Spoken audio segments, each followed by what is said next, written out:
Like recording. So right, so it's our top five of 1993. Okay, cool.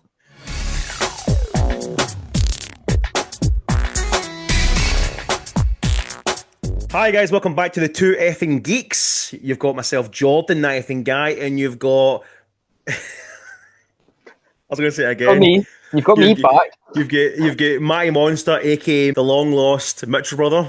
Yep, that's Who I me. keep pointing this side, but he's this side. It's Scottish Hilltop King. That's Scottish me. Hilltop King.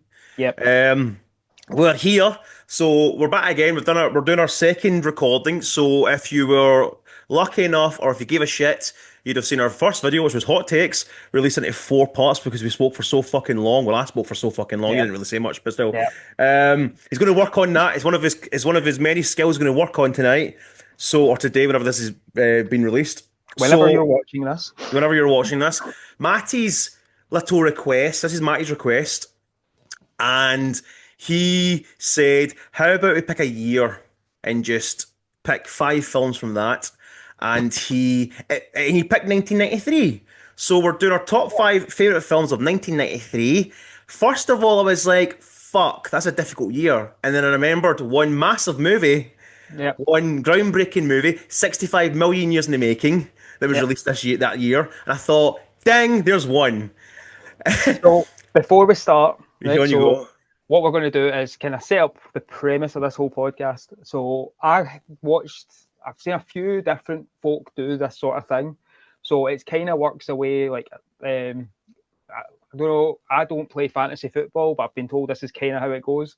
So it's I'll pick a movie, you pick a movie, but we can't repeat. So if I've got a list of five and you pick one of my five, I can't use that movie for my top five. A That's a bit lot of interesting. so starting off, I think we could make this like an occasional one sort of thing, and Hundred then percent, 100%. if, if lots more people start to follow, what we could start doing is like possibly on Jordan's Instagram, we could put out Matt's top five and Jordan's top five and get people to vote and Yeah, see who's got yeah, the yeah, best. 100%. Um, And I like that idea. So I've got my YouTube, I've got my Instagram, YouTube movie page, and I'll put a link to that in the description below. So yeah, like Matty said, we've picked five films from 1993. One that's an absolute fucking. Well, it's going to be both on our list. It's going to be in both our lists. But do you know what's aye, funny though? As I went through 1993 films, there's yeah, actually a lot. 1993 was actually a pretty incredible year. yeah. But you just straight off the bat, you think say Jurassic Park, and you think that's the only film of 1993. But there's fucking There's a good loads. few. There is a So we've good few that got even I forgot about, and yeah, oh, some that 100%. are like it's not so much I forgot about the movies. I forgot they came out that long ago as 1993. well. Aye, that too. Like some of I them. know. But so you've already mentioned it, so I'll let you go first. And Oh I assume no. no, you've already mentioned the movie, right? You might as well get it out of the way, Okay, right? okay. Because there's a good few that I think So okay. you don't have on your list that I've got, which Oh, okay, but I okay, get. okay, But I'll take this one as my first sacrifice since I've not. okay. I'm clearly not getting it. So That's fair enough. after you, So. Jordan. So straight off the bat, 65 million years in the making comes Steven Spielberg's absolute fucking masterpiece, right? Now Steven Spielberg that year had two masterpieces, right? One involving Liam Neeson writing a list that still to this day I've not seen, which I know, shame on me. Was that the same year? Yeah, I know. Okay, I know. I wasn't even on my I list. I know. didn't think I about thought that was the late 80s, early 90s, like not 93, but like 1991, that. 92. So, I'm just not. I want to watch it at some point, Schindler's List. I really do, but I think I need to get myself just in a mood for it. Dan and Steve tell me off every year when it gets brought up. So yeah, Schindler's List was the other big film of Steven Spielberg's career that year. But the one I'm talking about is Jurassic Park, the one that Of I love, course. my favorite film. I should know what I should do. As if I have my hats on standby. I'm glad you've brought props because so have I.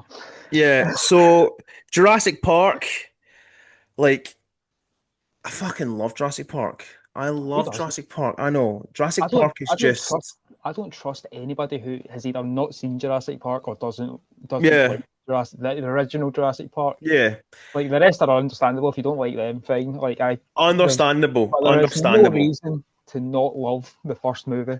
But then you have 1997's The Lost World Jurassic Park, which is such a solid, solid, underrated sequel. Very Yeah. much like Ghostbusters 2 and Psycho 2.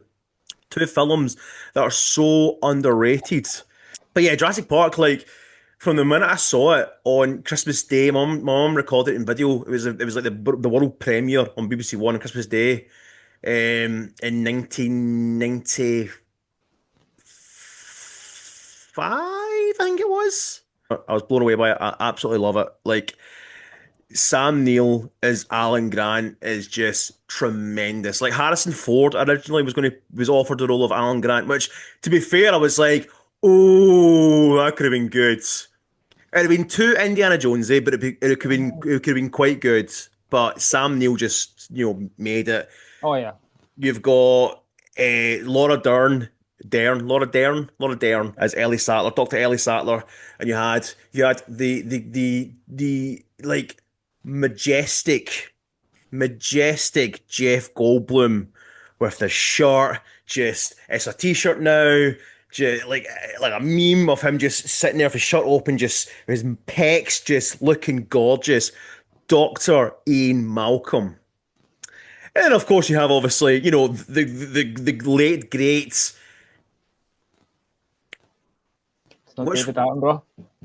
Nope, it's Richard Attenborough. I keep getting the Attenborough. I keep getting the Attenborough the Attenborough brothers. Those damn pesky Attenborough brothers.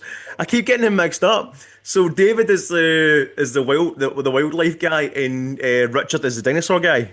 Yep. Richard Attenborough as I was going to say Doctor, but he's not. Hammond. Just John Hammond. He's just Sir John Hammond. Was he a Sir? He was Sir Richard Attenborough, I know that. Was he a Sir John Hammond? I don't actually know.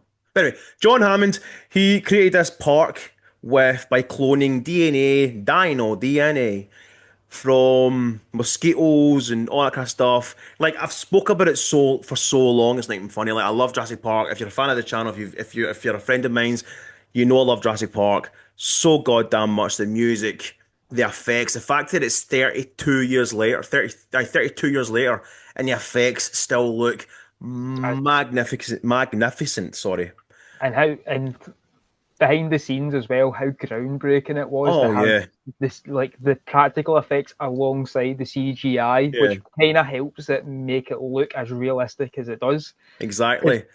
The CGI still holds up to this day. I Oh think yeah, like it's good, spotty in places, but like good, compared good to old, good old ILM. Industrial Light and Magic by the great George Lucas, who obviously was a friend of Steven Spielberg's. We have the great Phil Tippett, who done all the effects. Like he worked alongside. He then went on to do the VFX and the practical effects the VFX anyway. I think for Starship Troopers, one of my other favorite films of all time, Starship Troopers.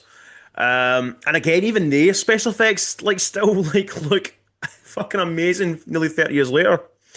But like I said, Jurassic Park, I love it. It's just it's my fave. I have four favorite films of all time: Halloween 1978, Psycho 1960, Jurassic Park 1993, and Ghostbusters 1984.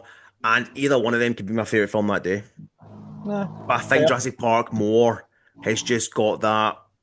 Like for a kids' film, it is a fucking horror film. It's a creature feature film. Aye. Like it is brutal at times. Like Samuel L. motherfucking Jackson is in this film. Right, Yeah. small role, but he's great. His arm is he Mr. He's Mr. Arnold, isn't he? Mr. Yeah. Arnold. His arm just god damn. Jesus Christ. Clever girl. Like I love Jurassic Park. I love Jurassic Park. And the I'm whole done. I'm done talking about Jurassic Park now. good. On you go. thing- You have your wee shot and the whole what? No, I was going to say the whole sort of kitchen scene with the raptors. Oh. That is like, ingrained in my memory. For the first time I've seen that, that was a beautiful bit of like cinematography. That Again, like you said, such a mix of CGI to practical effects. Aye. Like you would not know when they jumped up onto the counter, just like, they look really fucking real. Like, really, really real. They tried to replicate that with the new Jurassic World Rebirth in a shop, in a wee shop that's on the island. It was fine. It I was feel, fine. I feel from what I've heard, the least I hear about this new Jurassic No, World, do you know what? the Rebirth better. is really good. I gave it 4 stars. I think it's a very solid sequel. But when they try to replicate that sequence, you're just like, I can see what you're trying to do there, but you're not. You're not Steven Spielberg, Gareth Edwards. Don't try. Yeah. Even though David Keop, who wrote the first script of the first film, the first two scripts, the first two films, came back to do this one. You're not. You're not Jurassic Park. You're not Jurassic Park. Okay. But yeah, that's my first one in the top First one. five. Okay. Um, today's episode is brought to us by Bars Limeade. And bars, I am brew sugar free. bars, like we're looking for a sponsor, just saying. Exactly, guys. Like, I'm going to take a big chug on camera so they can say he likes that. So, Ah. following on, since you've picked your first, which you say is one of your favourite movies of all time, Oh, which 100%. is one of mine as well, I'll admit. This I should probably change. this second pick of mine, first pick of mine, should I say?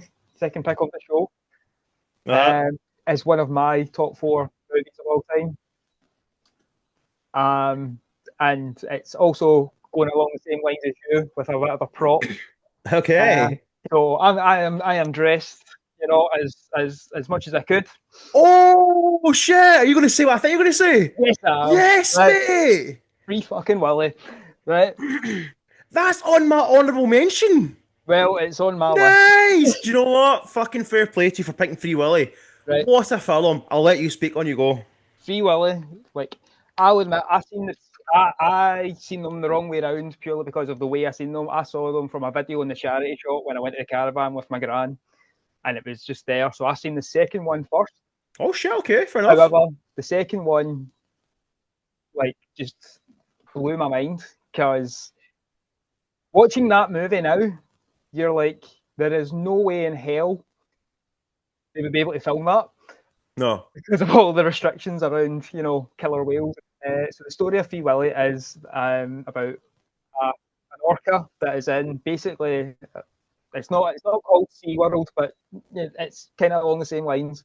Stuck in a tank from being a youngling, and it's about the mission of a wee orphan boy that bonds with the orca and does like the live shows and whatnot, and then basically just tries to get the orca released. And the company don't want this happening, sort of thing. So they basically kidnap the whale. Michael Marsden. Aye. Michael Marsden. Oh, I fuck. Why This, did I? this is what reminded me because he passed away recently. I know. I know. And I was looking through them, and I think it was you that put it on Instagram. Yes. And it was That's like right. it was like right after the picture of Reservoir Dogs. I was swiping through. I was like, "Fuck, he's in Free Willy." Because I saw that's the because the films that I picked for my little memorial thing was the only films I've ever seen him in. Well, no, I tell a lie. One of them was the remake of The Getaway with Alec Baldwin and Kim Basinger. The erotic thriller that it is. But I couldn't find a good picture of him in that. I think I mentioned it in my post though. But yeah, Free Willy, because straight away, that was the first time I've ever seen Michael Marsden was Free Willy. Oh, he's good in that. He's a normal nice dude. He works at a gas station. Like he's a normal nice dude. He's not he's not a badass at all. He's not fucking Reservoir Dogs or anything like that. He's a normal dude who works at a gas station, adopts a boy, and he's a great dad. He's a great dad in that movie. And he's in all 3 movies as well, like all the sequels. So yeah, that's right. That's right. Which is like not that it's uncommon, but like for someone who, for a movie that I see these that wouldn't have broke the box office or anything like that. It was, but it kind of ignited my love for like orcas and all that. And, nice. Like, orcas are my favorite animal of all time. Just because they are like I like reading about like orcas in the wild, like just how they kind of communicate and all that sort of stuff. but also the recent stuff about them sinking boats and eating the rich. Like, go for that. But so this movie also led to the release of the actual actor whale, Kiko. So I was going to say, I was like, what was the whale called again? so the whale, It died recently, didn't it, though, in the last 10 years? 10 years? It died quite well. I'm not going to say it died quite quickly after being released, but because they had to. I know, that's right, I read that story. What they did, the money from the movie raised awareness of the problem Yeah, the whale had, and lots of people donated to get it released. And then what they had yeah, to do was build basically a sanctuary for it, I read that, that's right. which is amazing because they built him a tank that he could dive in and whatnot, Yeah, just to kind of get him used to being in the wild, because they couldn't just instantly release him, otherwise he would have, yeah. because he had no sort of natural skills because he'd basically been brought up in captivity. But the movie, and then the end scene where like they've got him on like a trailer, and they're keeping him hydrated and whatnot, and they're getting chased down by the police. Yeah. No, the government guys. Who's the government guys again? It's those bad bastards. There's that group of bad guys. Because every family film has a bad guy in it. Who? Oh, we see. I'm going to say. I'm sure. It's basically SeaWorld, because like, I think they overhear Aye. plans that they're going to kill him or something like that. They're going to poison the water or something like that, just because he's been that much a drain on money. And then they're going to claim the insurance on him. That's what it was. Yeah, that's what it is. I knew there was something. Then they break him out, and then it's like he gets released into a wee harbour, and wee Jesse's standing on like the pontoon bit, and there's like a wall where he's going to get out, and you're like, and he just woof. And you're watching it, and you're like, this, like, what's going on? Like, there's no way he's going to be able to escape this. And then the whale comes out and pure bounces over, and you're just like, oh, this is the best thing ever. But do you know what's funny, by the way? I watched Free Willy years ago. Just saw it on TV, and I was like, oh, Free Willy, and it was at the end bit.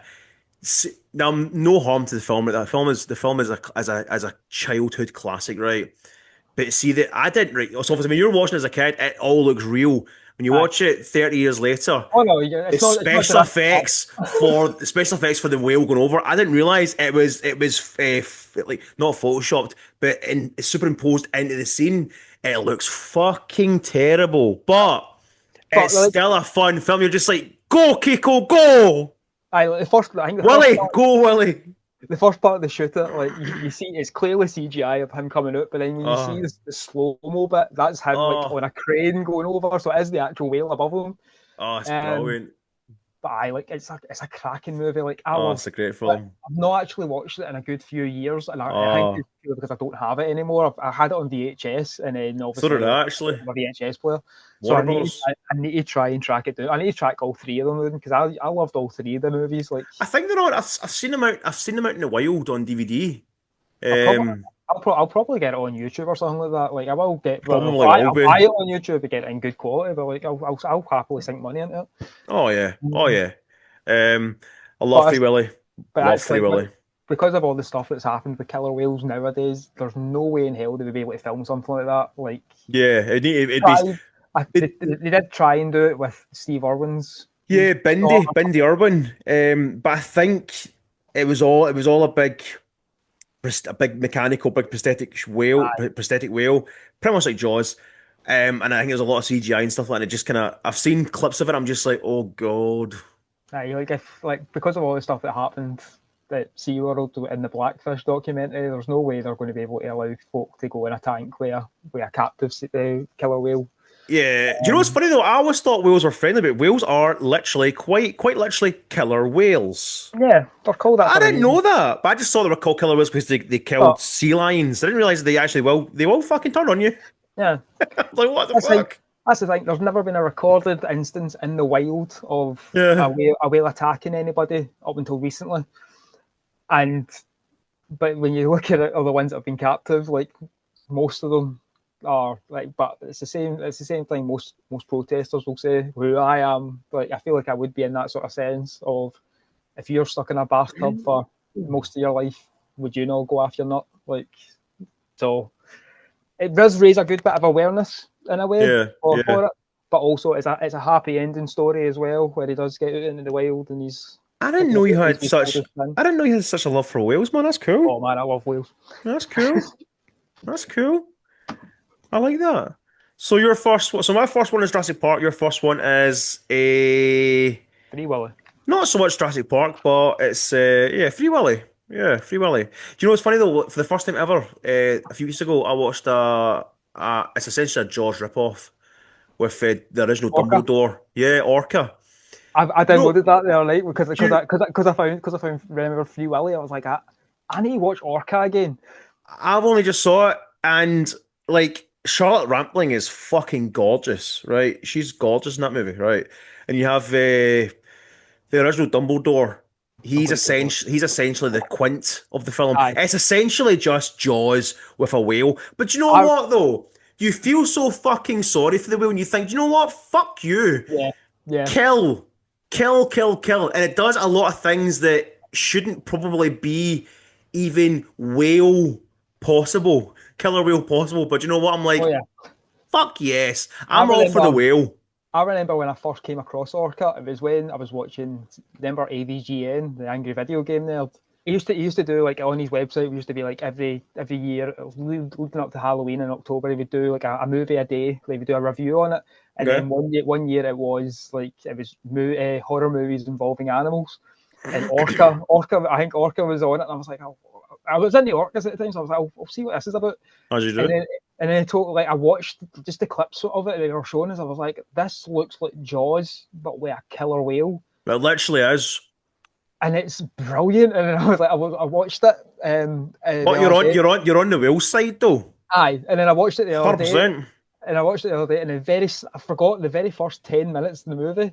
Fucking brutal. Fucking brutal. Fucking But brutal. not even the bit like that kind of triggers the whale. The baby. Oh my It's god, just man. that's brutal. But like, That's nasty. it might even be the first 5 minutes where there's two divers and the guy's out, like they're out fishing, and then Yeah. a shark shows up, and you think, oh, this is going to be a complete and utter Jaws rip-off, and then out of nowhere the shark gets absolutely yeeted out the water, And in the water, and man, you're the just water. like, you're just watching it. I got that is a pure dig at Jaws. Oh yeah, 100%. Because they thought, And I love that it's straight at the back. You didn't have to watch the entire movie to get to that point. That's like straight off oh, the bat. straight to heart. Because it was produced by Laurento. What do you call him again? Lorenzo del Bonaventura. Lorenzo del Bonaventura. I need to find that now. That's annoying me. Right. Dude, give me 2 seconds. I'm gonna get this fucking orca sightings. It might have been Lorenzo de Bonaventura.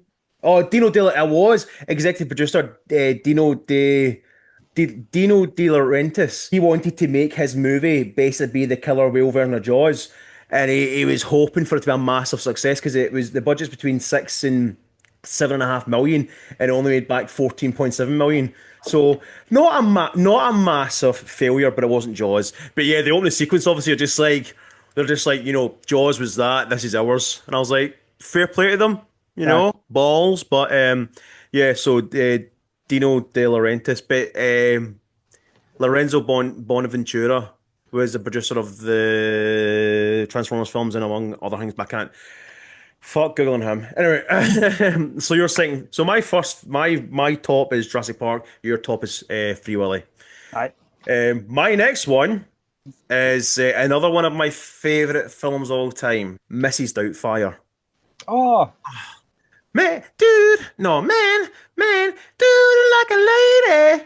Mrs. Doubtfire, starring the genius that he is, Mr. Robin Williams, who is sadly no longer with us. The day he died, I it's cried. heartbroken. I cried. I did. I genuinely was just like, nope, I'm not having it.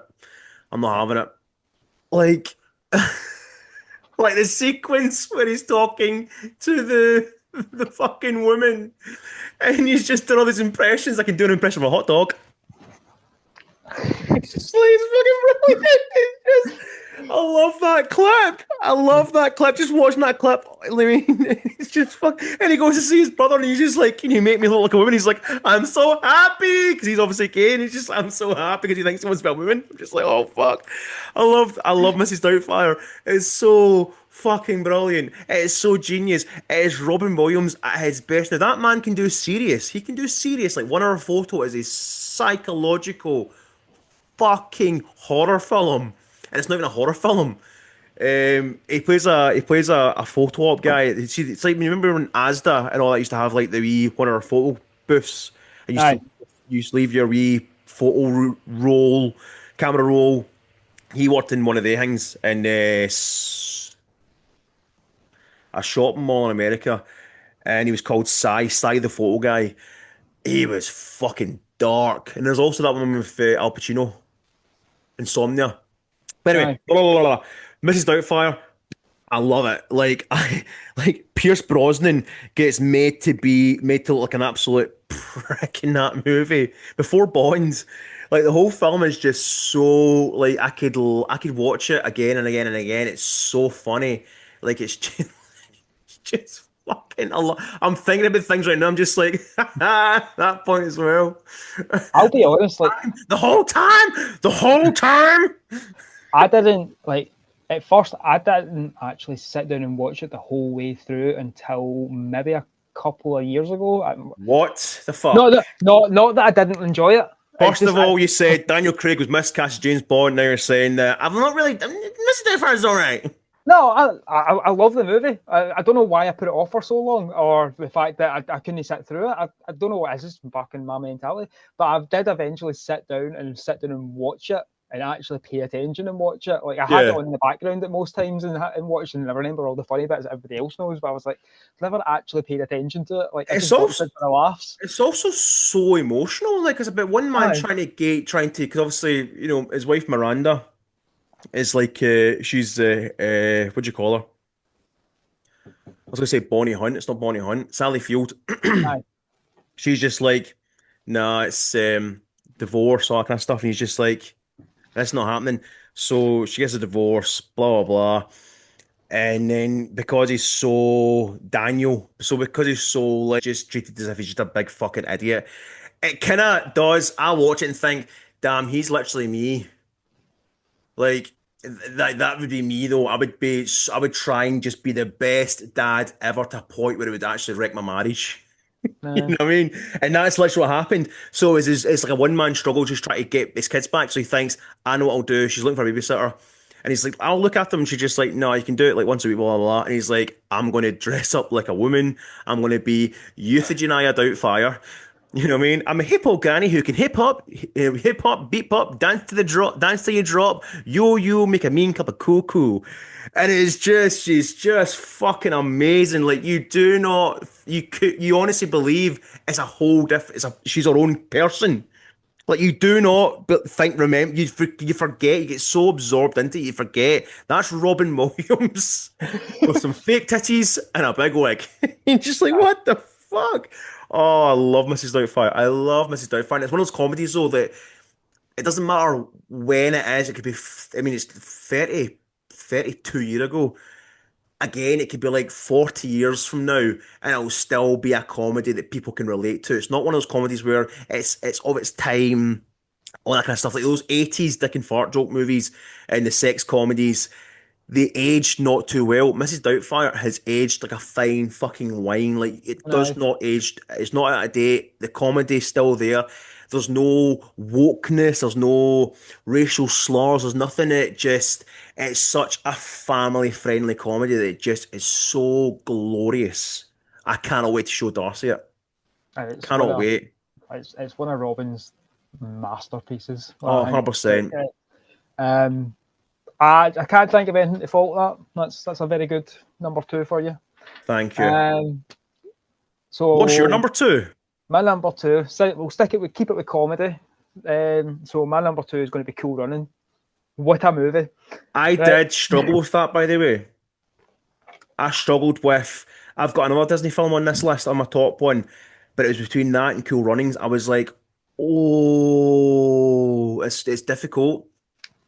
But no, Cool Runnings.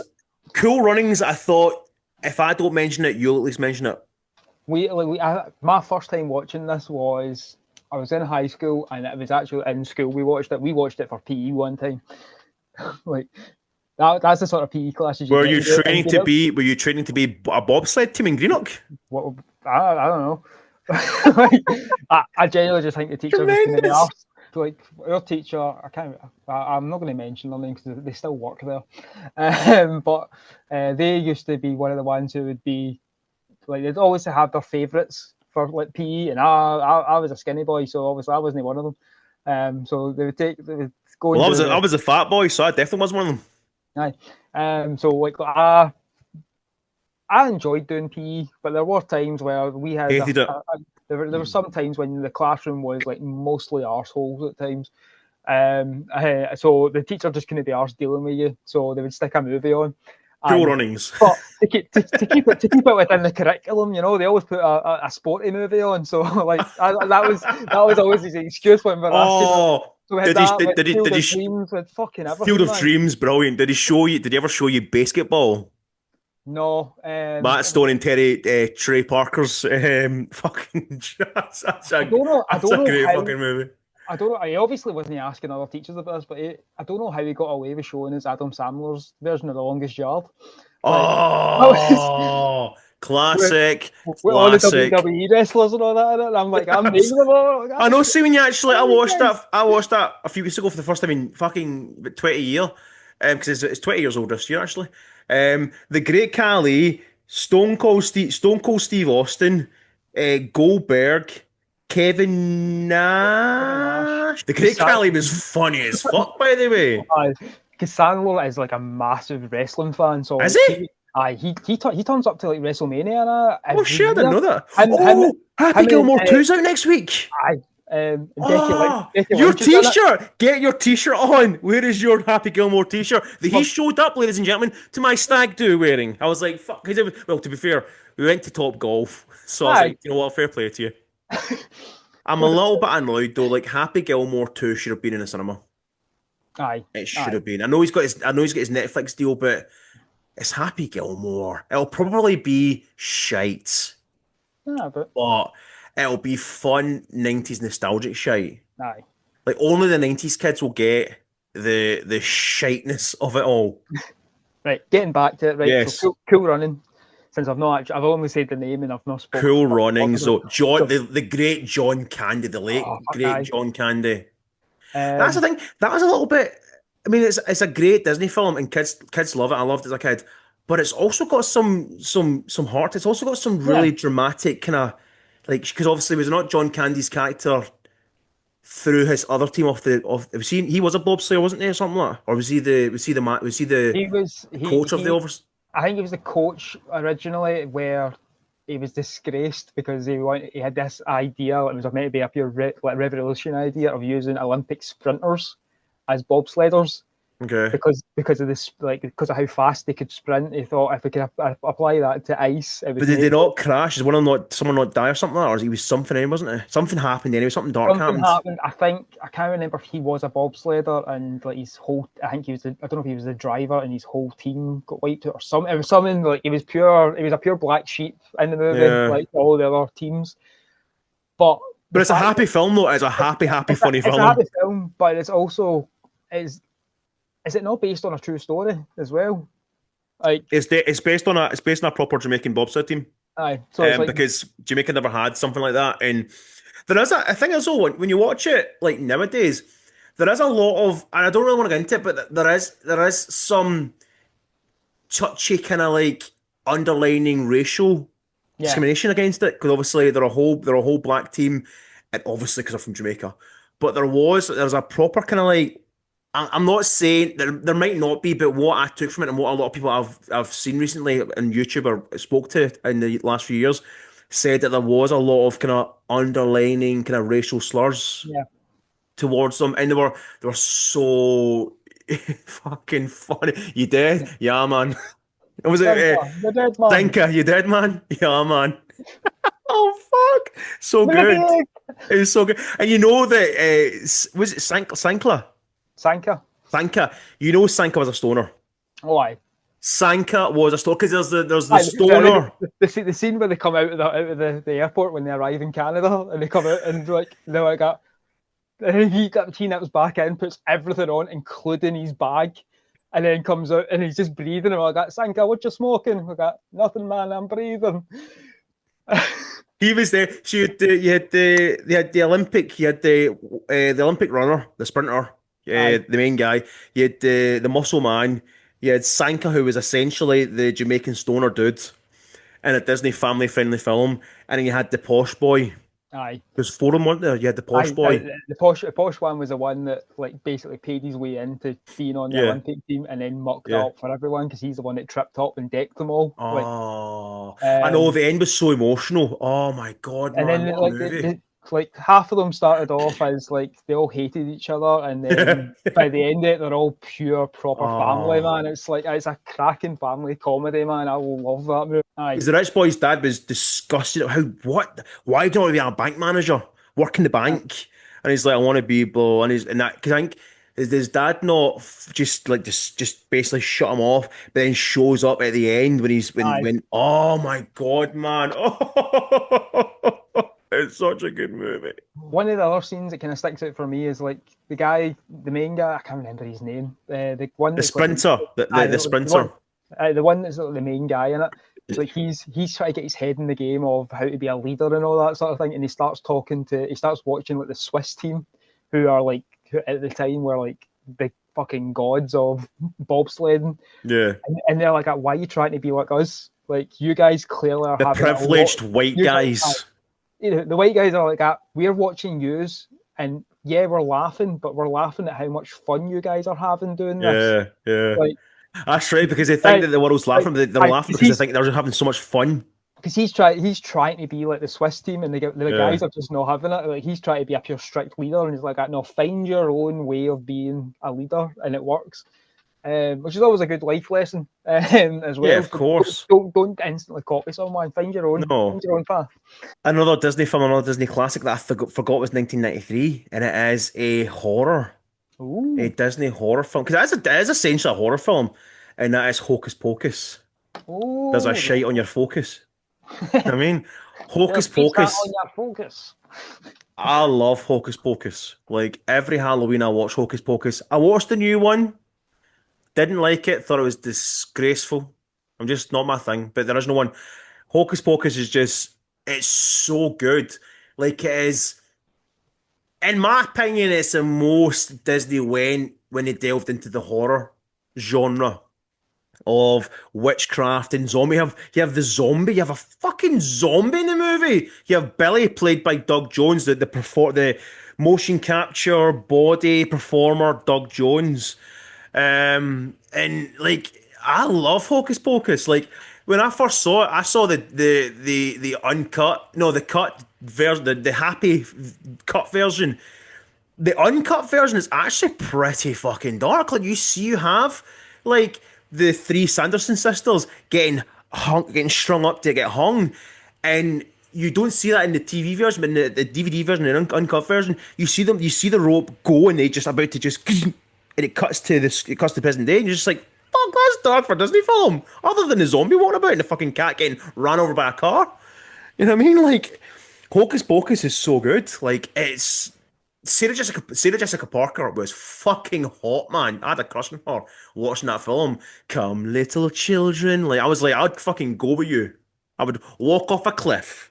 You know, like you had her, you had Bette Midler, you had the great Bette Midler just having the best fucking time.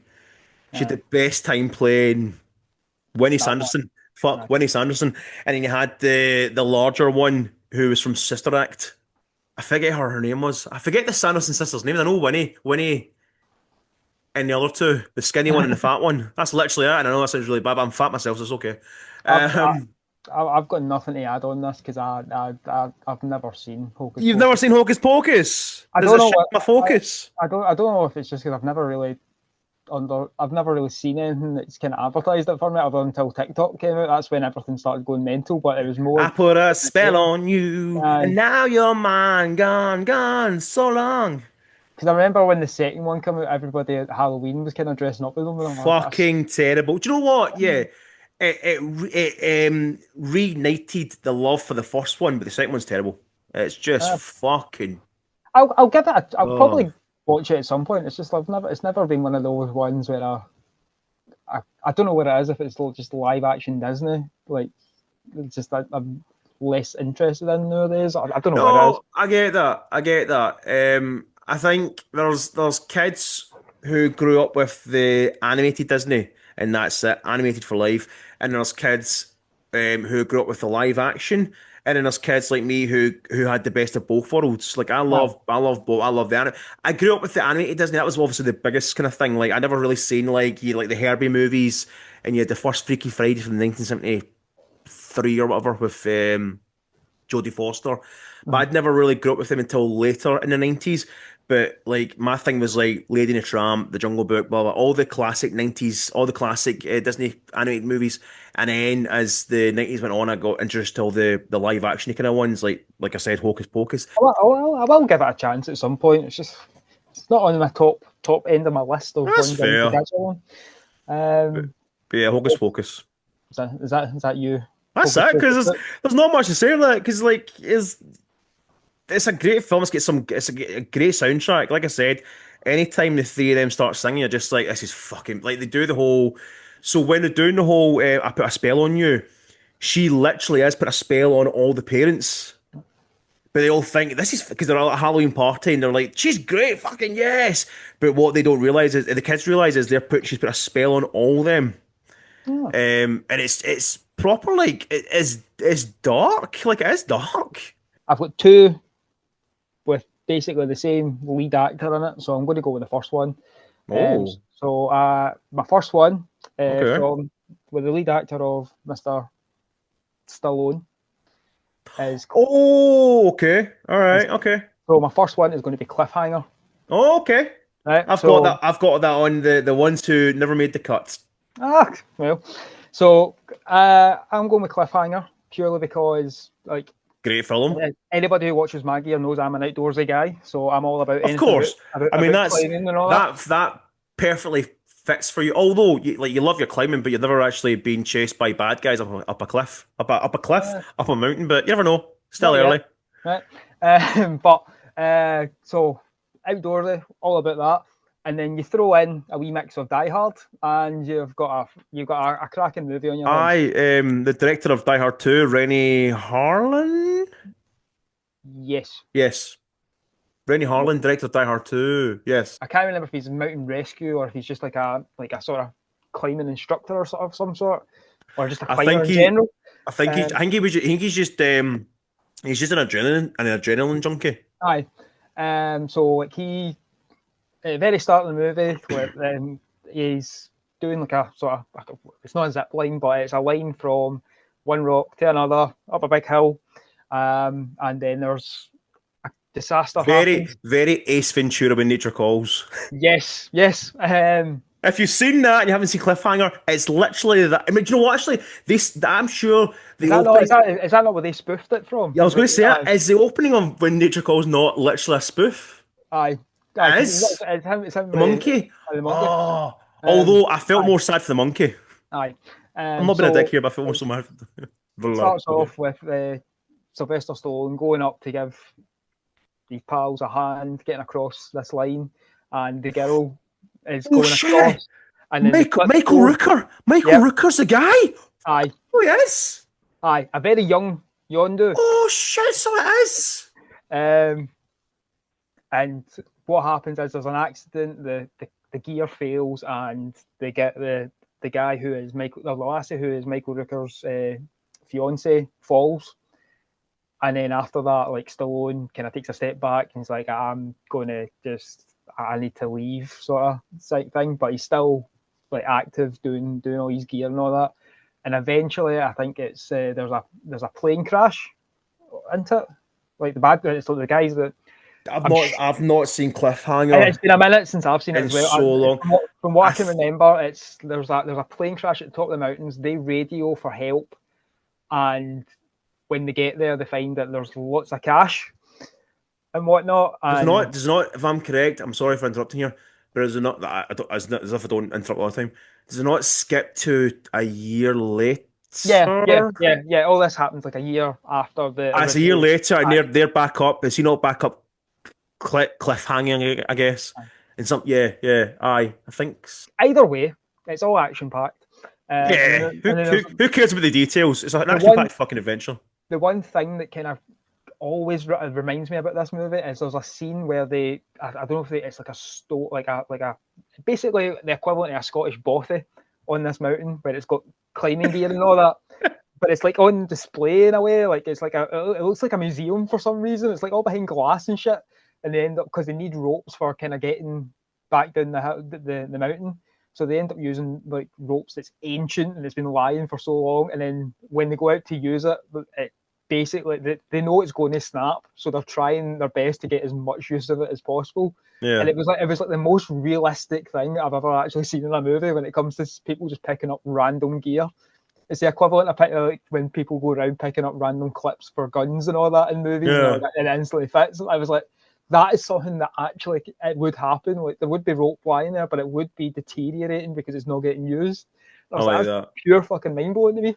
I've not seen it in, but it is Stallone. 20 odd years. It is Stallone, like just like after the Rambo movies, where he's still built like a brick shithouse, but he's doing like the cleaning and whatnot. So, have you ever seen? Ever heard of the gangster movies, the Rise of the Foot Soldier?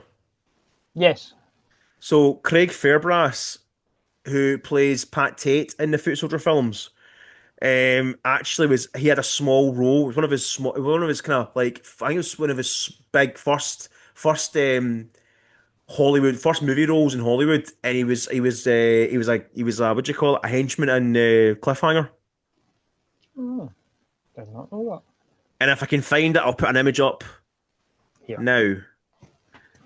So Cliffhanger, great film. So number 3 for you? Probably 4. No, 4. Yeah. 4. So from one action hero to another action hero, the last action hero that is, we have